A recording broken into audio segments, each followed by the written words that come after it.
This is the Sales Babble Podcast, episode 195, Sales Jokes That Don't Fall Flat, an interview with Jon Selig.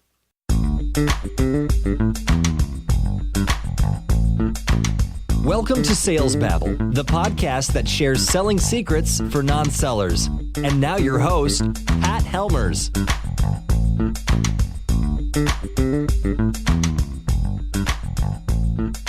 Thanks, folks. I have a story about this one time where I was sitting in on a sales presentation with one of my reps, and one of the customers sitting at the table was a mushroom. And I whispered to my rep, hey, why was this mushroom invited?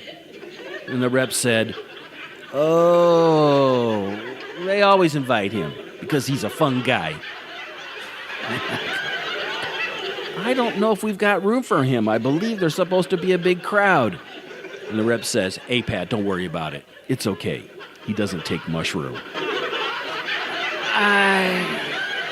I don't know. I don't know if I want him in the room. And my rep goes, relax. Don't worry. It's going to take a while, but he'll grow on you. And I can't disagree that in the end, we won the deal. But we really had to cut our price. Because you know that mushroom? He was one fast shiitake.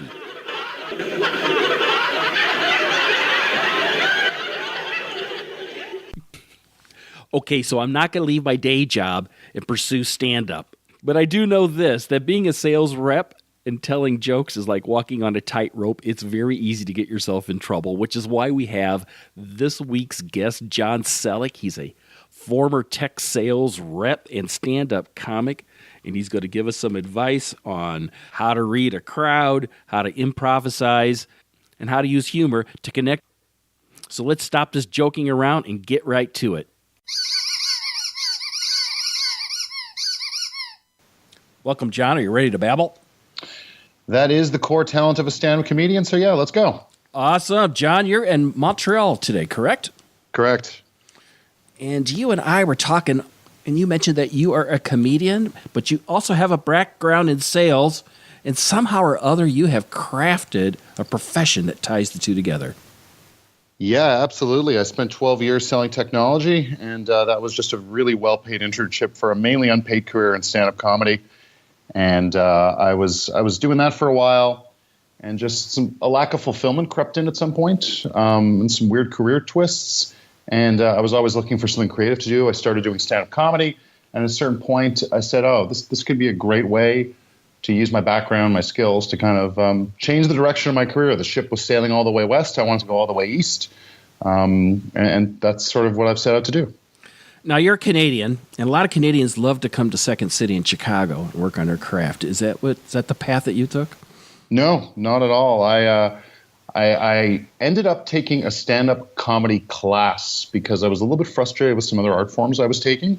I was in a lot of bands that I would put together, and they would very gently nudge me out of the band because I was kind of the weakest link.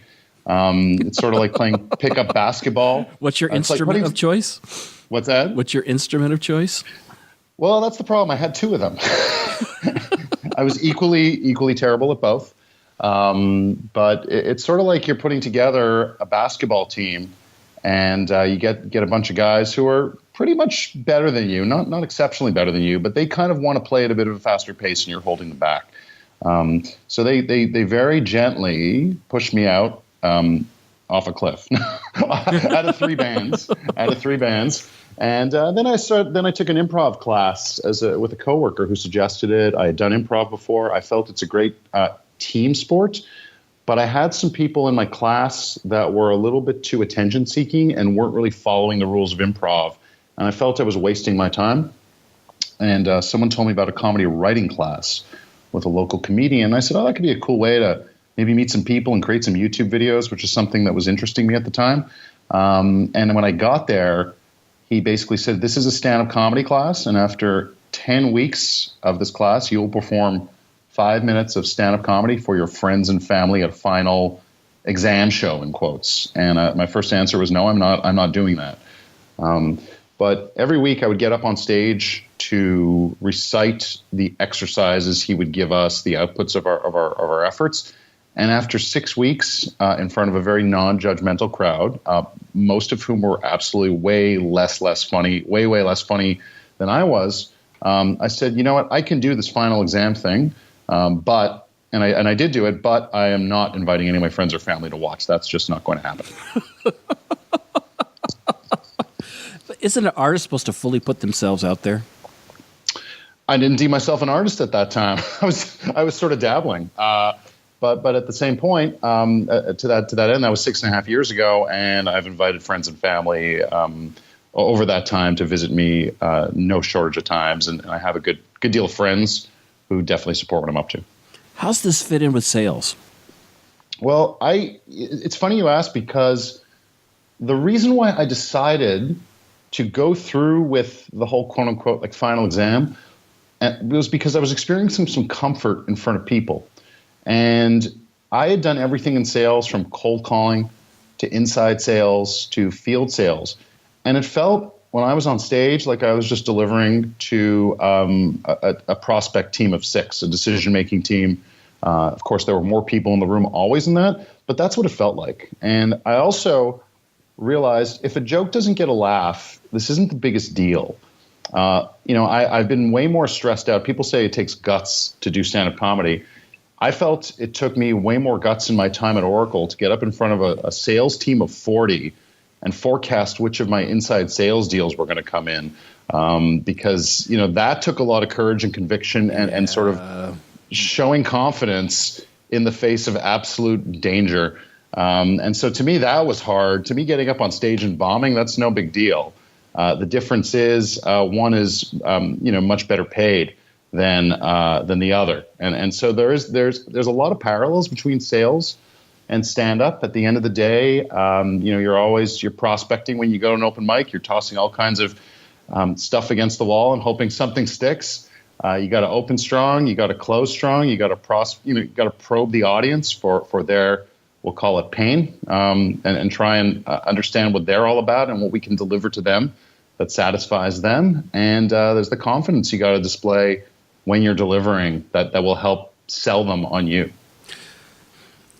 I love this. And this is why I asked you to come visit us here at Sales Babble. Maybe you could walk through a few of these, and maybe you could share with the audience some elements of comedy that they could bring into their selling that could make them much more successful. Yeah, I think first thing is, I've sat through a lot of presentations, not necessarily sales presentations, but, an executive giving, a pep talk or a speech or some sort of training. And at the end of the day, none of us really want to be there. So it better be a little bit entertaining. And the same goes for your prospects, I believe. They're there because they're paid to be there. It's their job, sure, but they have other things in their mind. They have friends, relationships, families. They have their other aspects of their job that's stressing them out. They're very distracted. And we got to grab them right away. We got to make an impact on them right out of the gate. And I think my personal style, I'm a big fan of making fun of myself right out of the gate and just showing them that, look, we're all the same here. So I'm sort of killing 2 birds with 1 stone. I'm showing them that I'm no better than them or worse than them. I'm a human, and at the same time making them laugh and grabbing their attention. When my first joke in a stand-up comedy set goes well, and I have a very standard joke I do, it gets a big laugh, and while they're laughing, I'm able to collect myself and gather my thoughts for my next group of jokes. And I really believe that a lot of people are very nervous when they're presenting, even when they're selling, although if they're very nervous when they're selling, they are probably in the wrong career. But at the same time, we're nervous for different reasons when we sell. Maybe we just, there's a lot at stake. Maybe it's a big payday. Maybe it's a strategic account that senior management is placing a lot of emphasis on and really want us to get the deal, because it could be a great reference account or a good R&D account. But at the same time, if we're able to kind of collect our thoughts, make them laugh, get them comfortable, allows us to kind of break the tension, better connect with them, and allow them to better engage us. So let's do a couple examples. Could you? I'm excited. Okay. So could you give us An example of a joke you might say at a comedy club, and then an example of what an opening statement you would make at a presentation. Yeah. So in a comedy club, look, this is more of a visual joke. Maybe I'll my favorite joke these days. We can do hand puppets. Maybe we can do what? We could do audio hand puppets. Oh, I have little finger puppets with my own, characterized after me and characterized after you that I whipped up specifically for this purpose. Terrific. So maybe we'll record this after. They're just on the other side of the room. So joke that I love to tell is I come out and I stand up. I'm 6'4", and so I stand up with my chest puffed out a little bit, and I tell the crowd, I have 2 degrees in business, so that means like I know a lot. I kind of make my hands as if like make the big sign with my hands. I know a lot about business. But the fact that I do unpaid stand-up comedy means I'm bad at it. And that gets a big laugh out of the crowd. Because comedy is it's financially just a disastrous career move, financially. And it's sort of, I puncture my own balloon with the bravado that I'm putting forth about having 2 business degrees. And that just connects with the crowd. They like that joke always. So it's one of my go-to openers. I sort of make fun of the fact that I look like Elliot Gould right out of the gate, and crowds love that. I sort of have to refer to myself as Ross and Monica's dad because younger audiences don't really know who Elliot Gould is. So those are 2 jokes that I use right out of the gate to connect with my audiences and get them to like me. All right, that's the first one. Yep. On the sales side, here's the honest to goodness truth. I wasn't a comedian when I was selling. I was just sort of a naturally self-deprecating guy. And I was very fluid and in the moment. Since I've been a comedian, so I don't really remember anything that I would say, but I just knew how to connect with my prospects on a very human level because I just didn't take myself very seriously. And what's really interesting about me is I was really loosey-goosey when I was a sales rep with my sense of humor. As a comedian, I'm honestly more tightly wound, and I'm not always fluid and in the moment. I'm sort of, I've written these jokes, I want to deliver them. I break from script when I need to. When I'm emceeing, I'm really loosey-goosey.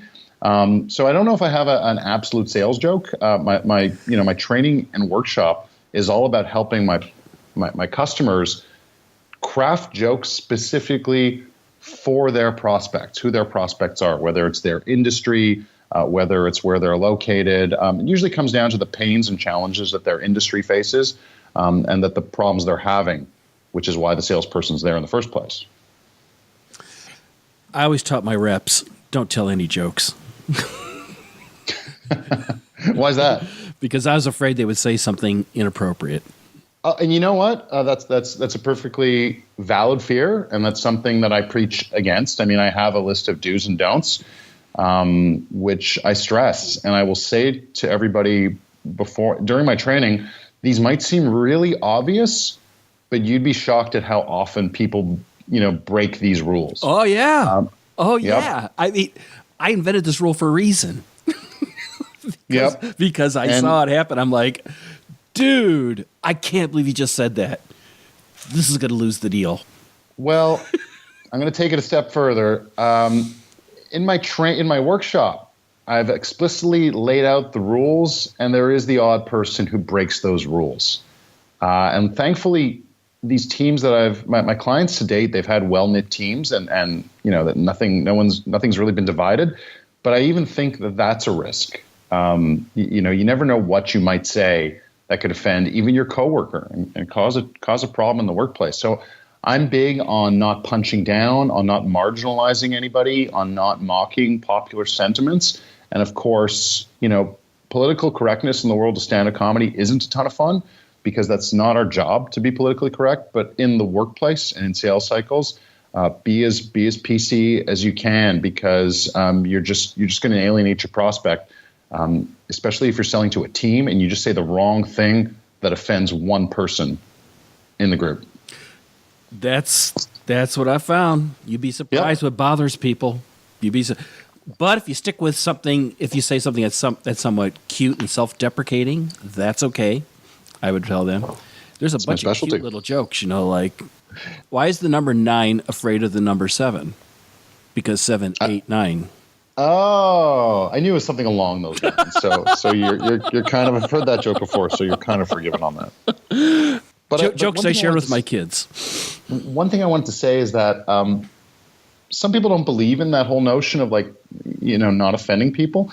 I think an important quality in both sales and stand-up is empathy and putting yourself in your prospect's shoes or your audience's shoes. I've watched comedians tell some really offensive jokes that they cling to. They go, it's a brilliant joke. I don't care who it hurts.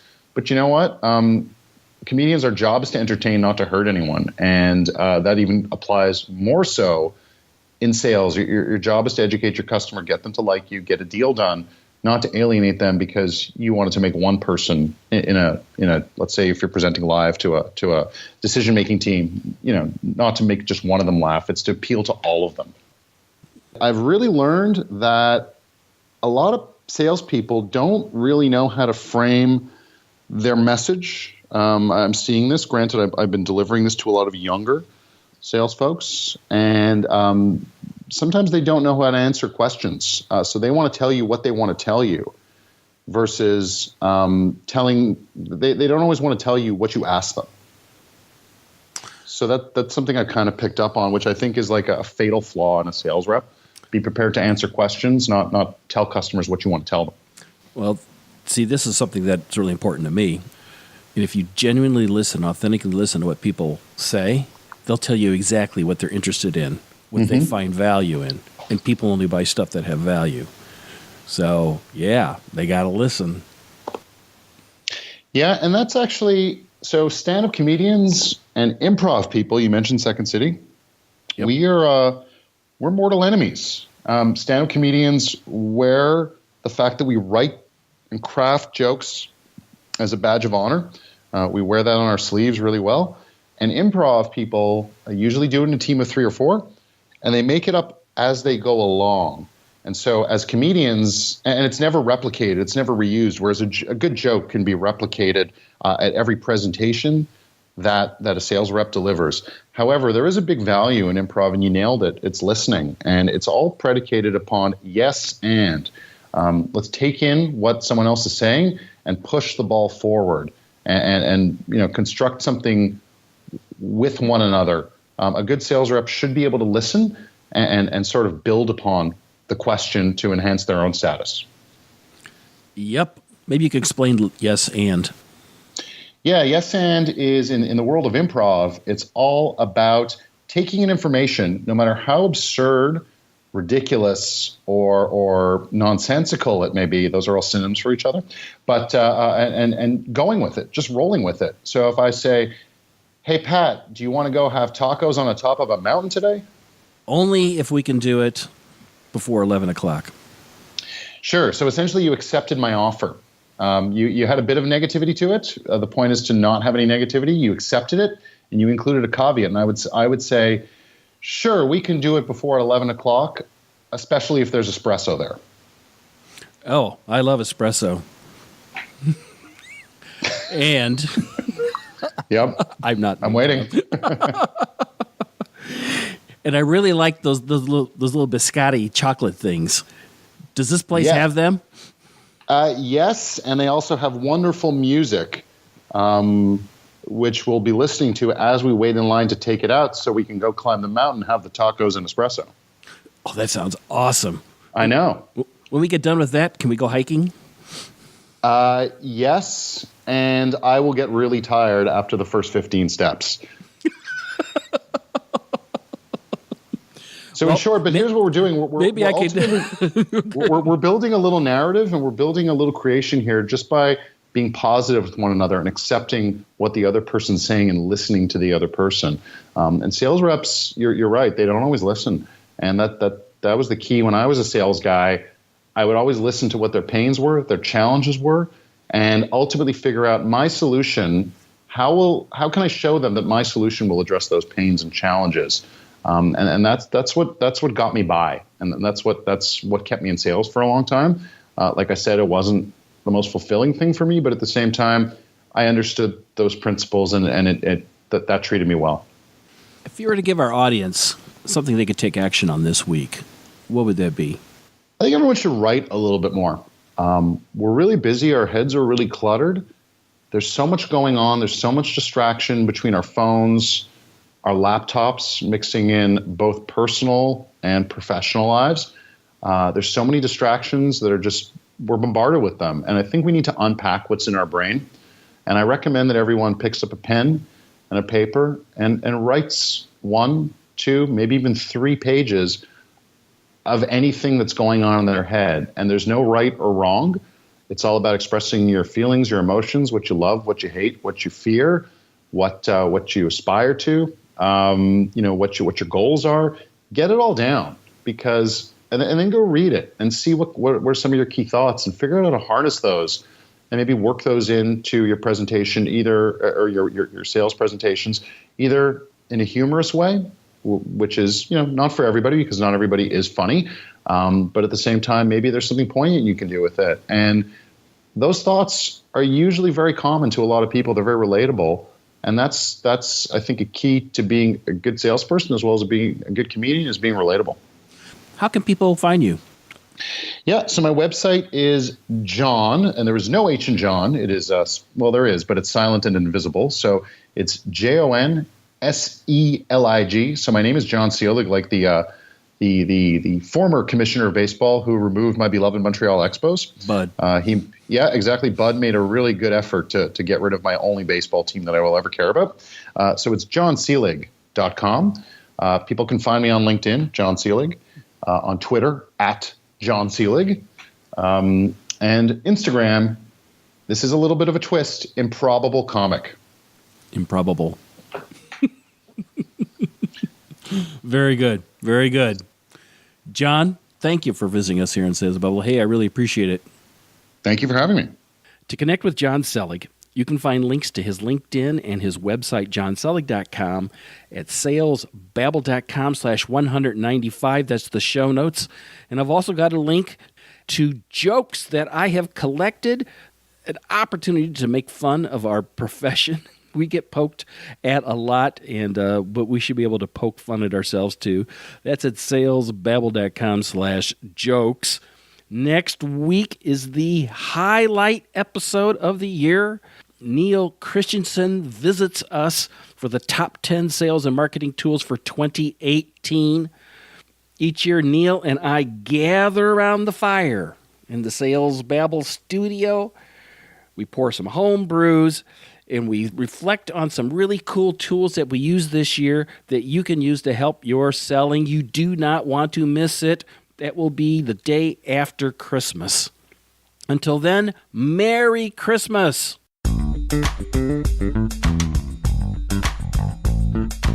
Think you for listening to the Sales Babble podcast. Find us at www.salesbabble.com.